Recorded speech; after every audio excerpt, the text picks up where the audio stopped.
হযরত আয়েশা রাদিয়াল্লাহু তাআলা আনহু বলেন, আমি একবার রাসূলুল্লাহ সাল্লাল্লাহু আলাইহি সাল্লামকে সন্তুষ্ট দেখিয়া আরজ করিলাম, ইয়া আল্লাহর আমার জন্য আল্লাহ তাআলার নিকট দোয়া করিয়া দেন। তিনি ইরশাদ করিলেন, আল্লাহুম্মা গফিরলি আয়েশাই, অর্থাৎ আয় আল্লাহ আয়েশাকে অতীত ভবিষ্যতের সকল গুনাহ মাফ করিয়া দেন এবং এই সমস্ত গুনাহ মাফ করিয়া দেন যাহা সে গোপনে বা প্রকাশ্যে করিয়াছে।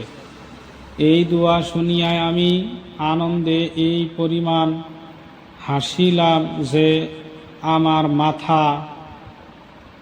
মাথা আমার লোকের সঙ্গে লাগিয়া গেল।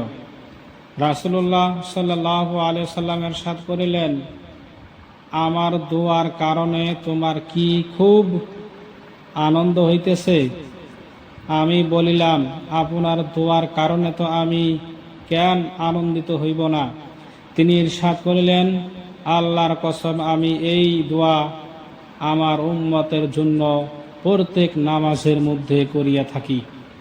হযরত আয়েশা রাদিয়াল্লাহু তাআলা আনহু একদিন আল্লাহর নবীকে জিজ্ঞাসা করলেন, ইয়া রাসূলুল্লাহ, আমার জন্য আপনি একটু দোয়া করেন।